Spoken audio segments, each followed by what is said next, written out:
Hello' everyone, আজি মই আপোনালোকৰ ওচৰলৈ ব্লেক ফৰেষ্ট কেকৰ ডেক'ৰেশ্যনৰ ভিডিঅ' এটা লৈ আহিছোঁ। এয়া কেকখন বেক কৰাৰ পিছত ঠাণ্ডা হৈ গৈছে। এতিয়া কেকখন ডিমোল্ড কৰি লৈ আছোঁ।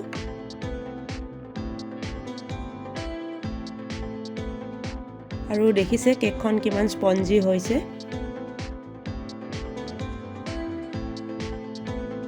এতিয়া কেকখন কাটি ল'ম। আৰু কেকখন মই টোটেল 5টা লেয়াৰত কাটি লৈছোঁ।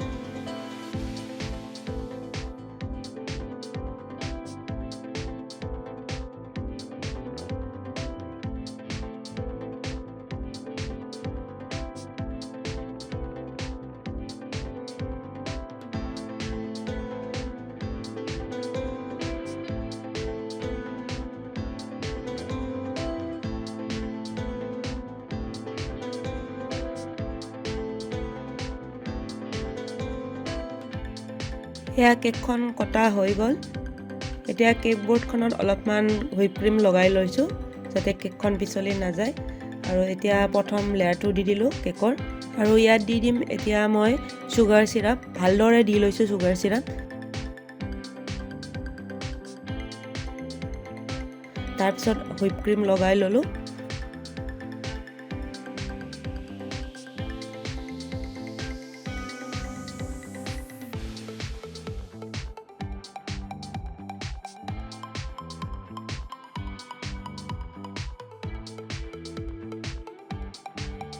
আৰু হুইপ ক্ৰীম লগোৱা হোৱাৰ পিছত ইয়াত মই ৰুকি লোৱা চকলেট দি দিলোঁ, ডাৰ্ক কম্পাউণ্ড চকলেট।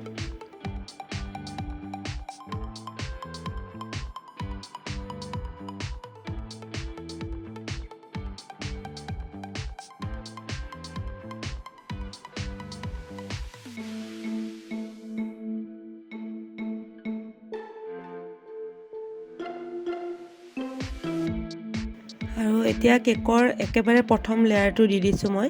আৰু প্ৰথম লেয়াৰটো ওলটাই দিয়াৰ পিছত ফাঁকবিলাক থাকিলে ফাঁকত মই হুইপ ক্ৰীম অলপমান সোমাই দিছোঁ যাতে কেকখন পূৰা সমান হৈ যায়। আৰু ওপৰতো ঠিক একেদৰে চুগাৰ চিৰাপ, হুইপ ক্ৰীম আৰু চকলেট ৰুকি লোৱা চকলেটখিনি দি দিলোঁ।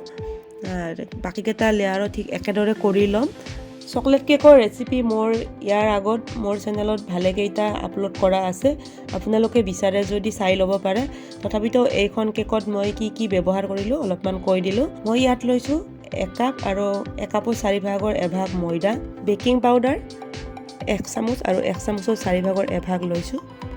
আৰু 1 চামুচৰ 4/4 1ভাগ বেকিং ছ'ডা, নিমখ 1 চামুচৰ 4/4 এভাগ আৰু গাখীৰ পাউডাৰ লৈছোঁ মই ডাঙৰ চামুচেৰে 2 চামুচ। ৰিফাইন তেল লৈছোঁ মই ডাঙৰ চামুচেৰে 2 চামুচ। আৰু ডিম লৈছোঁ মই 5টা। ডিমকেইটা প্ৰথমতে বিট কৰি লৈছোঁ। তাৰপিছত চেনি লৈছোঁ মই 1 কাপ।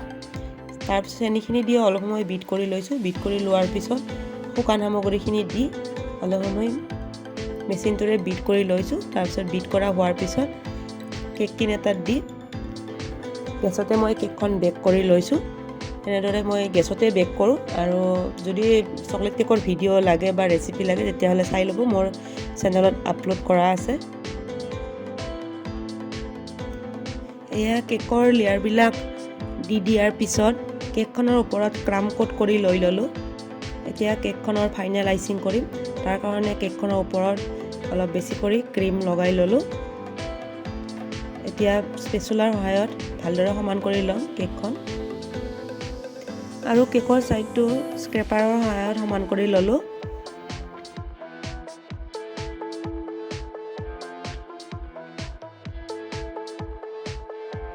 কেকখনৰ ওপৰ আৰু ছাইডটো ফিনিচিং কৰাৰ পিছত এতিয়া মই চিলিকন ব্ৰাছডালেৰে কেকৰ ছাইডটো অলপমান ডিজাইন কৰি দি দিলোঁ।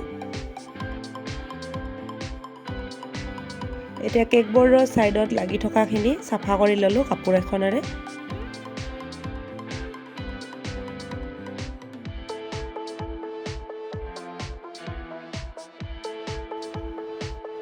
এতিয়া 1mm নজুলৰ সহায়ত কেকখনৰ ওপৰত ৰ'জ কেইটামান বনাই ল'লোঁ।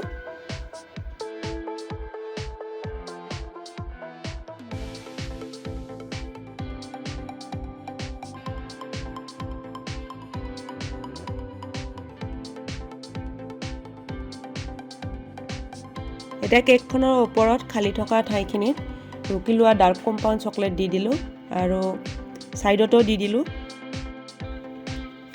এইখিনিতে এটা ৰিকুৱেষ্ট কৰিলোঁ, ভিডিঅ'বিলাক যদি চাই ভাল লাগে তেতিয়াহ'লে লাইক, কমেণ্ট আৰু শ্বেয়াৰ কৰিব আৰু মোৰ চেনেলত যদিহে নতুন তেতিয়াহ'লে মোৰ চেনেলটো ছাবস্ক্ৰাইব কৰি দিব আৰু এই ভিডিঅ'টো যদি ফেচবুকত চাই আছে তেতিয়াহ'লে মোৰ ফেচবুক পেজটো ফ'ল' কৰি দিব।